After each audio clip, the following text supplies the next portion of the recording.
بسم اللہ الرحمن الرحیم نحمدہ و نصلی علی رسولہ الکریم۔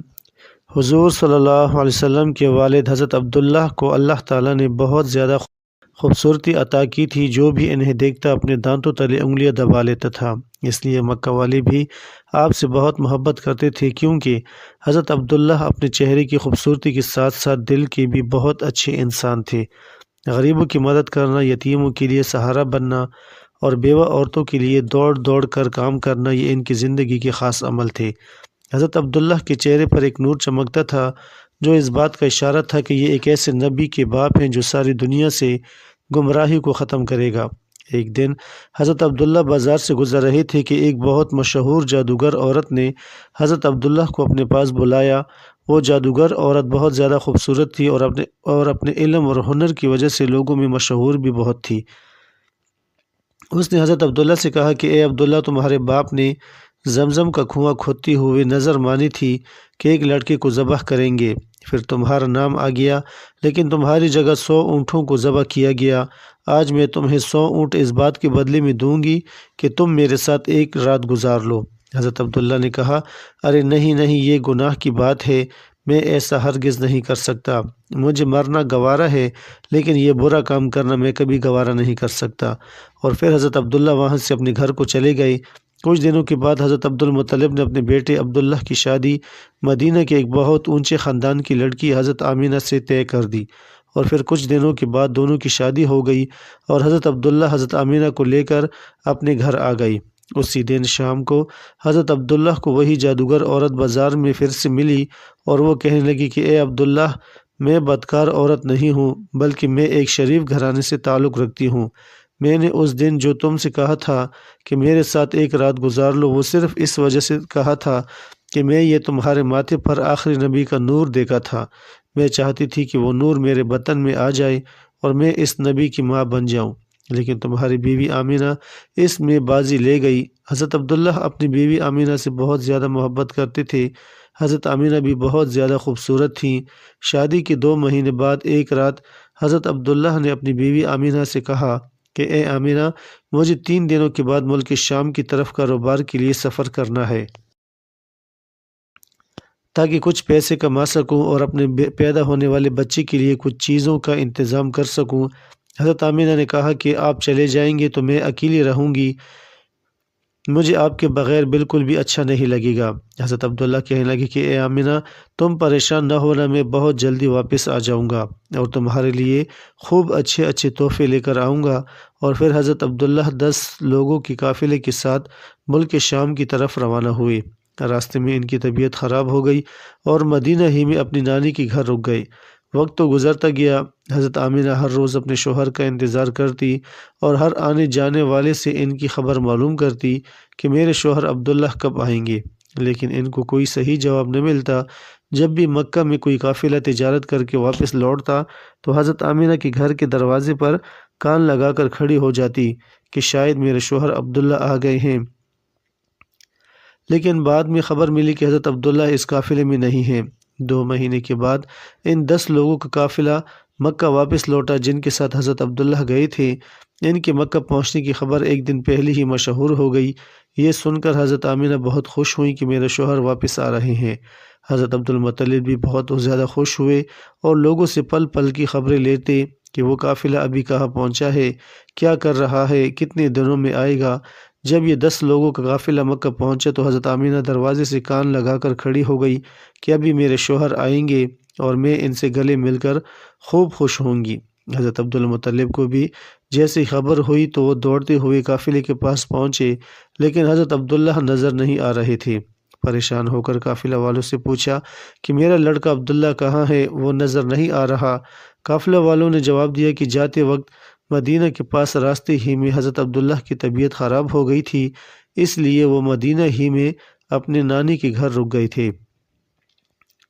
اس کے بعد ہمیں پتہ نہیں، یہ سنتے ہی حضرت عبدالمطلب نے اپنے بڑے بیٹے حارث کو کہا کہ اے حارث، جلدی سے اپنا گھوڑا نکالو اور مدینہ کی طرف سفر کرو اور جا کر دیکھو کہ میرے بیٹے عبداللہ کی کیا حالت ہے، اور پھر جلدی سے آ کر مجھے خبر دو۔ حضرت آمینہ کا دل آج پھر سے ٹوٹ گیا۔ وہ امید باندھے بیٹھی تھی کہ آج میرے شوہر آئیں گے، لیکن خبر تو کچھ اور پہنچی۔ ادھر حضرت حارث نے بہت تیزی سے اپنا گھوڑا مدینہ کی طرف دوڑایا۔ 3 دنوں کے سفر کے بعد وہ مدینہ پہنچے اور نانی کے گھر جا کر معلوم کیا کہ حضرت عبداللہ کہاں ہے، تو ایک دل کو دہلا دینے والی خبر ان کے کانوں میں پڑ گئی۔ گھر والوں نے بتایا کہ اے حارث، عبداللہ کی طبیعت بہت زیادہ خراب تھی، انہیں دل کا دورہ پڑا تھا اور ان کی ابھی 1 مہینے پہلے وفات ہو چکی ہے۔ ہم نے انہیں نابیغہ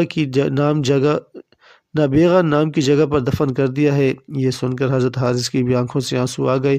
وہ بھی اپنے چھوٹے بھائی عبداللہ سے بہت محبت کرتے تھے، اور پھر یہ واپس مدینہ پہنچے اور اپنے باپ حضرت عبدالمطلب کو خبر دی تو حضرت عبداللہ کے ہوش اڑ گئے۔ اچانک ان کی آنکھوں سے آنسو بہنے لگے اور اپنے بیٹے عبداللہ کی وفات کا غم برداشت نہ کر سکے، لیکن فوراً خود کو سنبھالا اور سارے لوگوں کو جمع کر کے کہا کہ اے لوگو، آمینہ کو اس کی خبر نہ ہونے دینا، کیونکہ وہ حمل سے ہے۔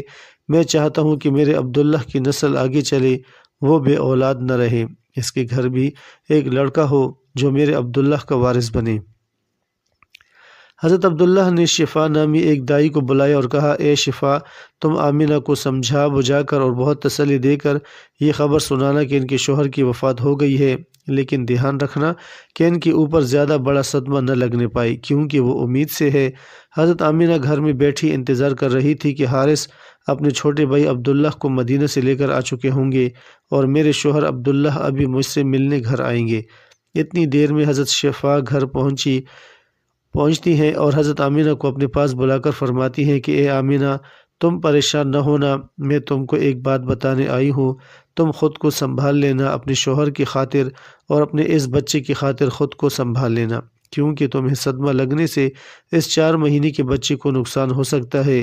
پھر حضرت شفا نے حضرت آمینہ کو ساری باتیں بتا دیں کہ تمہارے شوہر عبداللہ کے راستے میں جاتے ہوئے طبیعت خراب ہو گئی تھی اور پھر مدینہ ہی میں ان کی وفات ہو گئی اور وہیں ان کو دفن کر دیا گیا۔ یہ سن کر حضرت آمینہ کی آنکھوں سے آنسو بہنے لگے، وہ خود کو سنبھال نہیں پا رہی تھی۔ حضرت شفا نے ان کے سر پر ہاتھ پھیرتے ہوئے کہا، اے آمینہ، خود کو سنبھالو، تم امید سے ہو اور یہ پریشانی تمہیں نقصان پہنچا سکتی ہے۔ حضرت آمینہ نے خود کو سنبھالا، لیکن ان کے اوپر اس بات کا ایسا غم ہوا کہ پھر وہ کسی سے مسکرا کر بات نہیں کرتی تھی، ہمیشہ خاموش رہتی۔ دن گزرتے گئے، حضرت آمینہ ہر پل ہر گھڑی اپنے شوہر عبداللہ کو یاد کرتی تھی، لیکن پیدا ہونے والے بچے کی خاطر اپنے دل کو سنبھالے رہتی۔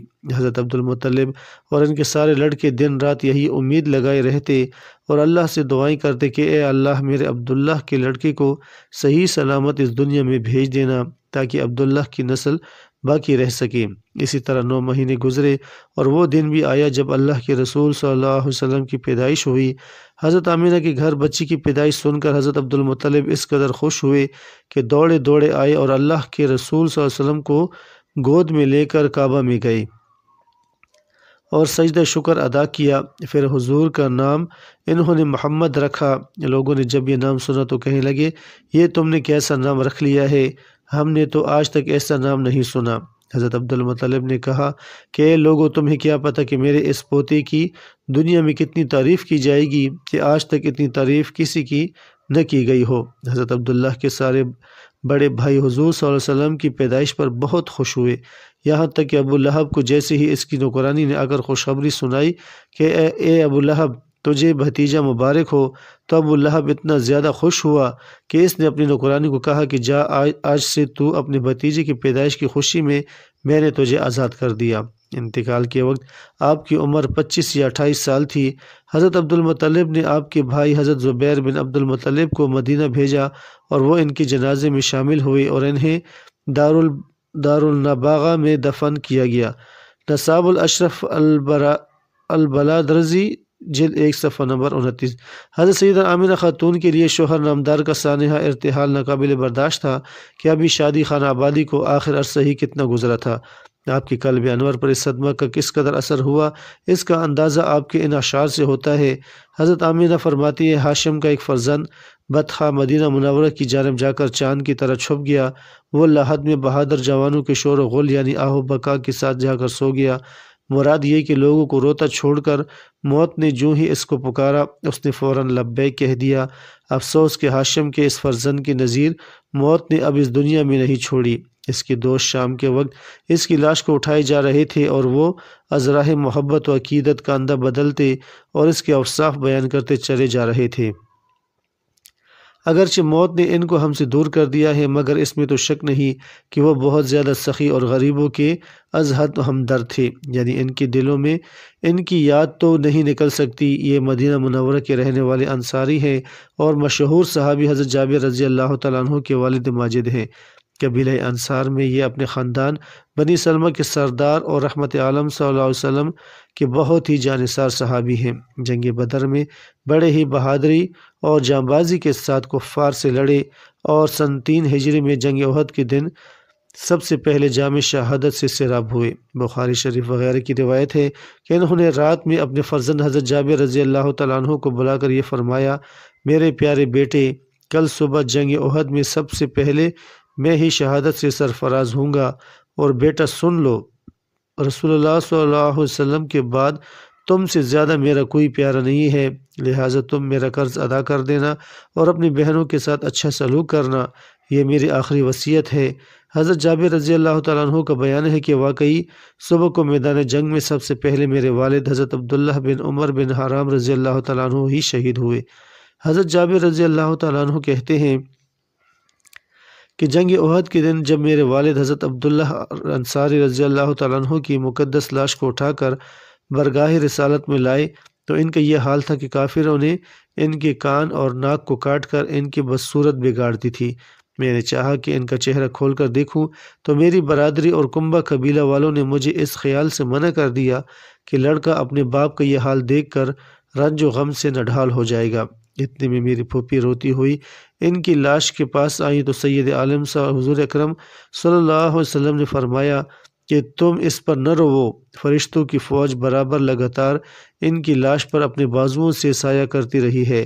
حضرت جابر رضی اللہ تعالیٰ عنہ کا بیان ہے کہ جنگ احد کے دن میں نے اپنے والد حضرت عبداللہ رضی اللہ تعالیٰ عنہ کو ایک دوسرے شہید حضرت عمر بن جموح رضی اللہ تعالیٰ عنہ کے ساتھ ایک ہی قبر میں دفن کر دیا تھا۔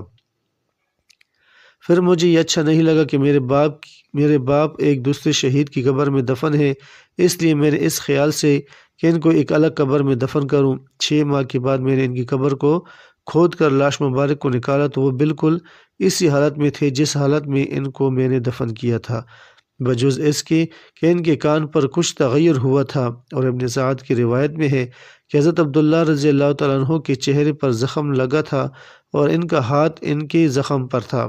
جب ان کا ہاتھ ان کے زخم سے ہٹایا تو زخم سے خون بہنے لگا، پھر جب ان کا ہاتھ اس کے زخم پر رکھ دیا گیا تو خون بند ہو گیا، اور ان کا کفن جو ایک چادر تھی جس سے چہرہ چھپا دیا گیا تھا اور ان کے پیروں پر گھاس ڈال دی گئی تھی، چادر اور گھاس دونوں کو ہم نے اسی طرح پر پڑا ہوا پایا۔ پھر اس کے بعد مدینہ منورہ میں نہروں کی کھدائی کے وقت جب حضرت امیر معاویہ رضی اللہ تعالیٰ عنہ نے یہ اعلان کرایا کہ سب لوگ میدان احد سے اپنے اپنے مردوں کو ان کی قبروں سے نکال کر لے جائیں، تو حضرت جابر رضی اللہ تعالیٰ عنہ فرماتے ہیں کہ میں نے دوبارہ 46 برس کے بعد اپنے والد ماجد حضرت عبداللہ رضی اللہ تعالیٰ عنہ کی قبر کھود کر ان کی مقدس لاش کو نکالا تو میں نے ان کو اس حالت میں پایا کہ اپنے زخم پر ہاتھ رکھے ہوئے تھے۔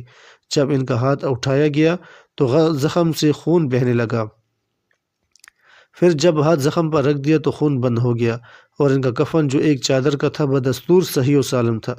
حضرت طلحہ بن عبید اللہ رضی اللہ تعالیٰ عنہ فرماتے ہیں کہ میں اپنی زمین کی دیکھ بھال کے لیے غابہ جا رہا تھا تو راستے میں رات ہو گئی، اس لیے میں نے حضرت عبداللہ بن عمر بن حرام رضی اللہ تعالیٰ عنہ کی قبر کے پاس ٹھہر گیا۔ جب کچھ رات گزر گئی تو میں نے ان کی قبر میں سے تلاوت کی اتنی بہترین آواز سنی کہ اس سے پہلے اتنی اچھی قرات میں نے کبھی بھی نہیں سنی تھی۔ جب میں مدینہ منورہ کو لوٹ کر آیا اور میں نے حضور اقدس صلی اللہ علیہ وسلم سے اس کا تذکرہ کیا تو آپ نے ارشاد فرمایا، کیا اے طلحہ تم کو یہ معلوم نہیں کہ خدا نے ان شہیدوں کی ارواح کو قبض کر کے زبرجد اور یاقوت کی قندیلوں میں رکھا ہے اور ان قندیلوں کو جنت کے باغوں میں آویزاں فرما دیا ہے۔ جب رات ہوتی ہے تو یہ روحیں قندیلوں سے نکل کر ان کے جسموں میں ڈال دی جاتی ہیں، پھر صبح کو اپنی جگہوں پر واپس لائی جاتی ہیں۔ سبحان اللہ۔ یہ مسند روایت اس بات کا ثبوت ہے کہ حضرات شہداء کرام اپنی اپنی قبروں میں پورے لوازم حیات کے ساتھ زندہ ہیں اور وہ اپنے جسموں کے ساتھ جہاں چاہیں جا سکتے ہیں، تلاوت کر سکتے ہیں اور دوسرے قسم کے تصرفات بھی کر سکتے ہیں اور کرتے ہیں۔ اللہ تعالیٰ کی ان پر رحمت ہو اور ان کے صدقے ہماری مغفرت ہو، آمین۔ ناظرین، کمنٹس باکس میں اللہ تعالیٰ کے 99 ناموں میں سے ایک نام ضرور ٹائپ کریں۔ ویڈیو اچھی لگے تو ویڈیو کو لائک کریں، شیئر کریں، چینل کو سبسکرائب کریں۔ اگلی ویڈیو تک کے لیے اجازت دیجیے۔ اللہ حافظ۔